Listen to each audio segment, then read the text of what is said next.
1983 विश्व कप भारतीय cricket team ने आज से ठीक 40 साल पहले 25 जून 1983 को वनडे विश्व कप का खिताब कपिल देव की कप्तानी में अपने नाम किया। आंखों में खुशी के आंसू छलक रहे थे, सारे बंधन टूट चुके थे। कौन खिलाड़ी है और कौन दर्शक, एक पल को पता लगा पाना मुश्किल हो गया था। ऐसा होता भी क्यों नहीं, आज ही के दिन 25 जून 1983 को नया सूरज जो उगा था। कपिल देव की अगुवाई में 40 साल पहले भारत विश्व विजेता बना था। टीम के चैंपियन बनते ही स्टेडियम में बैठे दर्शक मैदान पर कूच कर गए थे। ऐसी ना जाने कितने ही किस्से और कहानियां हैं जो कितनी बार भी सुन और पढ़ ले वह हर बार रोमांचित कर जाती है। ऐसा ही कुछ यादें भारतीय क्रिकेट टीम के पूर्व चयनकर्ता और 1983 विश्व कप टीम के अहम सदस्य रहे दिलीप वेंगसरकर ने शेयर की। वेंगसरकर ने बताया कि कैसे टीम इंडिया ने वेस्टइंडीज की टीम को फाइनल में धूल चटाया था। भारत आने के बाद उनका कैसा स्वागत हुआ और स्वर कोकिला लता मंगेशकर ने कैसे खिलाड़ियों के लिए कॉन्सर्ट आयोजित कर फंड जुटाया था।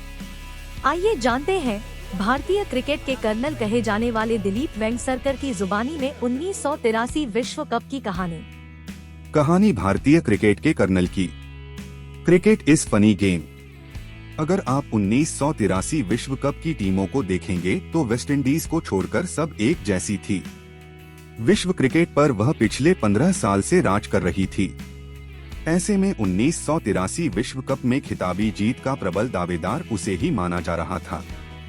विश्व कप से ठीक पहले हमने वेस्टइंडीज का दौरा किया था। वहां 3 वनडे मैचों की सीरीज खेली गई थी।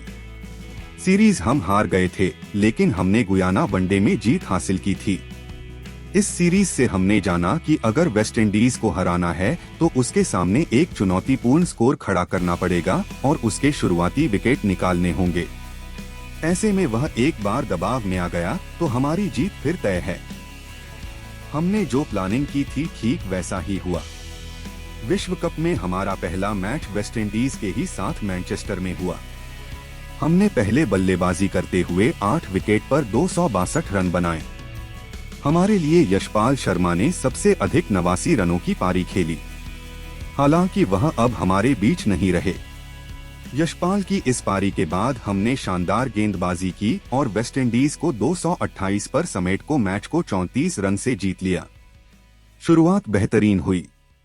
इसके बाद हमने जिम्बाब्वे को हराया, लेकिन फिर हमें 2 लगातार मैच में हार मिली। पहला ऑस्ट्रेलिया और दूसरा वेस्टइंडीज से। इसी मैच में मैं चोटिल हुआ था। वेस्टइंडीज के खिलाफ मुकाबला ओवल में था। हमें 283 रनों का लक्ष्य मिला था। लक्ष्य का पीछा करते हुए हमने 2 विकेट पर 130 रन बना लिए थे। मैं 32 रन पर बल्लेबाजी कर रहा था, जबकि मोहिंदर अमरनाथ 80 रन बनाकर खेल रहे थे। हमारे बीच 109 रनों की पार्टनरशिप हो गई थी। सब कुछ ठीक चल रहा था, लेकिन इसके बाद मैल्कम मार्शल की एक तेज बाउंसर मेरे ठुड्डी पर आ लगी और मेरे वर्ल्ड कप का सफर वहीं पर रुक गया। दिलीप वेंगसरकर बताते हैं, मैं उस समय अपने प्राइम फॉर्म में था। मुझे याद है जब मैं टैक्सी लेकर हॉस्पिटल जा रहा था तब मेरे साथ हमारे मैनेजर मान सिंह थे।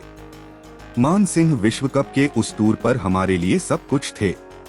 वे सिर्फ हमारे मैनेजर ही नहीं थे, वह हमें मैदान पर कैच की प्रैक्टिस कराते थे, अलाउंस देते थे। किसी को अगर बुखार भी आ गया तो टैबलेट के लिए हम मान सिंह के पास ही जाते थे।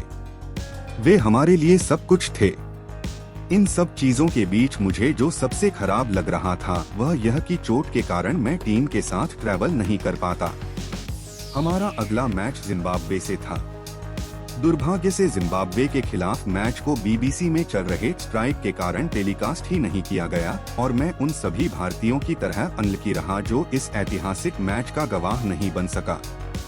जिम्बाब्वे के खिलाफ मैच में हमने 17 रन के स्कोर पर 5 विकेट गंवा दिए थे। इसके बाद कपिल देव जब मैदान पर आए तो फिर क्या हुआ यह पूरी दुनिया जानती है। कपिल देव ने 175 रनों की तूफानी पारी खेली। इसके बाद उसने 12 ओवर की गेंदबाजी की और अकेले दम पर मैच को जिताया। इस मैच में मिली जीत ने हमारे अंदर एक नई ऊर्जा भर दी थी। इसके बाद हमने ऑस्ट्रेलिया को 118 रन से धो डाला। उस मैच में ऑस्ट्रेलिया ने एक हैरान करने वाला फैसला लिया था। पता नहीं क्यों महान तेज गेंदबाज डेनिस लिली को मैच ड्रॉप कर दिया गया था। भारत से मिली हार के बाद ऑस्ट्रेलियाई फैंस को बहुत बड़ा झटका लगा था। दोनों टीमों के लिए यह क्वार्टर फाइनल मैच था। हम सेमीफाइनल में पहुंच चुके थे। सेमीफाइनल में हमारा सामना इंग्लैंड से था। अंग्रेजों को बेचनी पड़ी अपनी टिकट। इंग्लैंड के क्रिकेट फैंस ने फाइनल के लिए पहले ही टिकट खरीद लिए थे। उन्हें भरोसा था फाइनल इंग्लैंड और वेस्टइंडीज के बीच होगी, लेकिन ऐसा नहीं हुआ। सेमीफाइनल में भारत ने इंग्लैंड को 6 विकेट से हरा दिया। इसके बाद इंग्लैंड के समर्थकों ने अपने टिकट भारतीय फैंस को बेच दिए। अचानक से सब हमारी टीम के बारे में चर्चा करने लगे। फाइनल से पहले लंदन में हम लॉर्ड्स क्रिकेट ग्राउंड के ठीक बगल में ठहरे थे। होटल का नाम था वेस्टमोरलैंड्स। ग्राउंड से होटल की दूरी बेशक कम थी, लेकिन हम फिर भी बस से स्टेडियम आए। फाइनल के लिए फैंस पूरी तरह से उतावले थे। फाइनल मैच के लिए टिकट की मारामारी थी। हमें हर मैच के लिए 2 टिकट मिलते थे। कोशिश करने पर एक और मिल जाता था, जिसमें हम अपनी पत्नी या किसी दोस्त को मैच दिखाने ला सकते थे। वह हमारे लिए एक यादगार फाइनल था। उस दिन को हम कभी नहीं भुला सकते हैं। कपिल देव की कप्तानी में जिस तरह से हमारी टीम खेली वह अविश्वसनीय था। एक बार जब हम मैच जीतने लगे तो सब कुछ बदलता चला गया। मैं जानता हूं कि क्रिकेट एक टीम गेम है, लेकिन 1983 का विश्व कप सिर्फ कपिल देव के लिए था। कपिल देव ने हर क्षेत्र में अपनी क्षमता से बढ़कर किया, चाहे गेंदबाजी हो या बैटिंग या फिर फील्डिंग।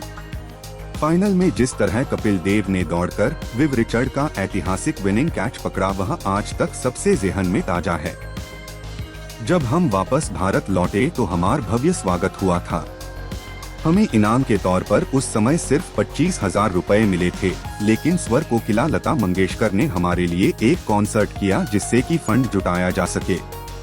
लता मंगेशकर के कॉन्सर्ट से टीम के सभी सदस्यों को 1-1 लाख का चेक मिला। हमने पहली बार जीवन में 1 लाख का चेक देखा था।